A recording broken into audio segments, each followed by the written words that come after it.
শুয়ে পড়লি কিসের জন্যে? হাত চাটা হয়ে গেল? কিরে, এখানে চুরি করে এসে বসে বসে হাত চেটেছে।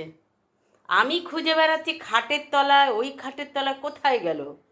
মাথায় তখনই আমার স্ট্রাইক করলো। ও, তাহলে ওই বিছানায় নিশ্চে, হ্যাঁ, এসে এই বসে বসে হাত চেটেছে। মানে বুদ্ধি কতটা, যাতে আমি না দেখতে পাই। আর এসে ওখানে গিয়েও শুয়ে পড়লো একটা মার খেয়ে। একটা মার খেয়েছে, ক্যাটক্যাটটা একটা মেরেছি থাপ্পড় পাছায়। হুম, ওই গরম থেকে এখানে এসে তোর ভাল লাগলো তো? এই গরমের মধ্যে তুই এখানে বসে বসে হাত চাটলি, তাকিয়ে আছিস যে? কিচ্ছু জানিস না এখন, না? কিচ্ছু জানিস না তো? তুই যে এখানে হাত চাটলি বসে বসে, আমি চাদরগুলো কি রোজ রোজ কি বিছানায় চাদরগুলো কি করব? রোজ রোজ কাচবো? হ্যাঁ, এই চোর! হুম, যেখানে শুয়ে পড়লি হঠাৎ।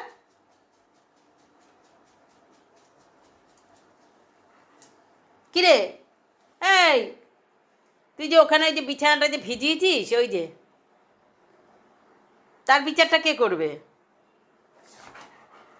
এই বিচারটা কে করবে বল? একটা মার খেয়ে তোর হয়নি, তোকে আরো আর একটা দুটো দিতে হবে। এই বদমাস, এই, কিচ্ছু জানে না এখন, ছুতো খুঁজছে। ও ছুতো খুঁজছে। ওই খাটের তলায় ও ঘুমায় অন্ধকারের মধ্যে, আর এখানে সে টুক করে খাটের মধ্যে উঠে গেছে। হে ভগবান, কি করেছিস ওখানে? বেশ করেছিস? ওনাকে বেশ করেছে। লেজ নাড়ছে মানে বেশ করেছে।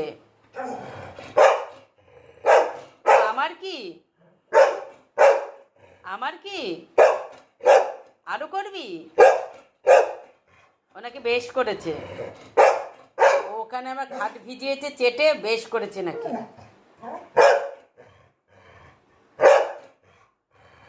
এই ঘরে থাকবে আজকে থেকে, কেউ ঘরে আর যাবে না। তো দুষ্টুমি একদম বেড়ে গেছে। চুরি করা, চুরি করে করে তুই এদিক যাবি ওদিক যাবি, হাত চাটবি। হ্যাঁ, এই